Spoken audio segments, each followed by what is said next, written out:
Well, hello, and thank you for visiting Dave and Cali Show.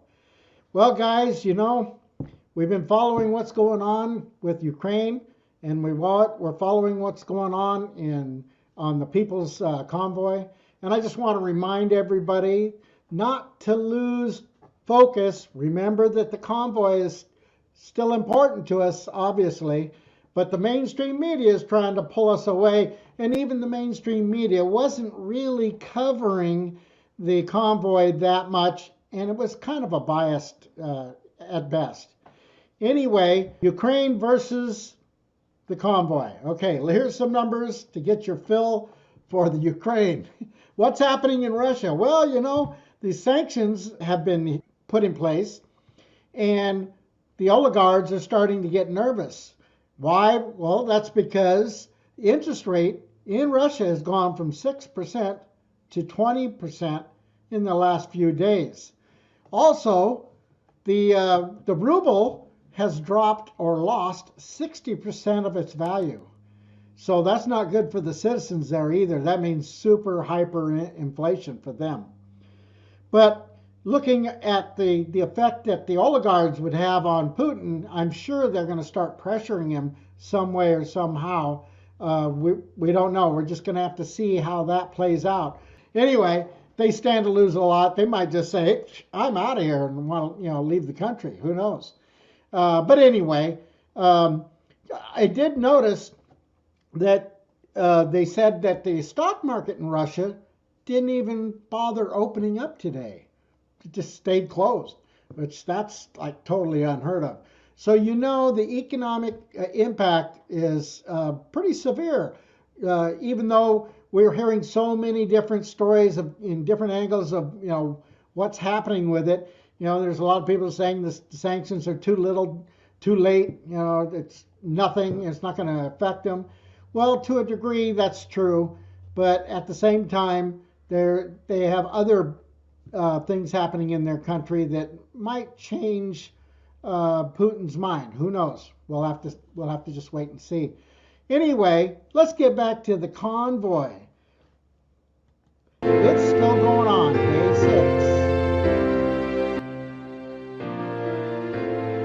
6. So we have a couple of shots here. I got Trucker G and Sasnak, live shots and so forth. A couple of clips you guys probably have already seen that I've put out there. But I just want to keep the fire going underneath this and keep you guys excited about what's going on.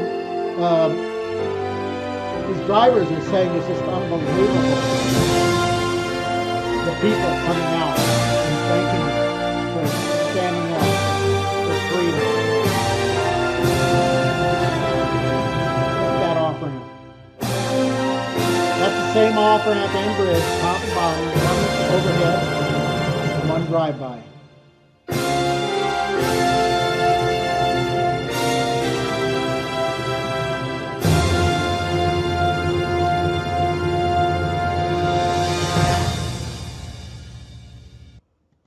Wow. All right. Well, guys, the last report was as they were leaving Oklahoma, the highway patrol there mentioned that they had counted about 7,000 vehicles in the convoy, and it was about 21 miles long at that point. But earlier this morning, I heard over some of the CB radio chatter on some of the live channels that they were reporting it's now in the upwards mid 30s as far as how long the convoy is. It's almost 30 miles long.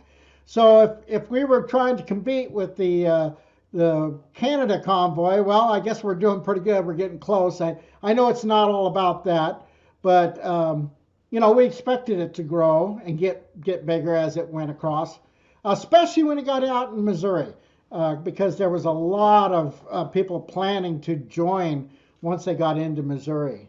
So anyway, guys, I thank you for tuning in. Remember to like, share, and subscribe. And I want to give a shout out to William Archibald. Go check out his channel. And Devoted Patriot. These guys, I've been working with them on some other channels. And then there's a very, very special guy, and that's Matt in Exile. This guy is so devoted to the cause. He not only runs his own channel, but he helps produce several other YouTube channels in a conservative type network. So got to go check those guys out. I'll leave a description down below and some links to their channels. Go give them some love. But if you already know them, thank you for subscribing to them, and we'll see you on the next one.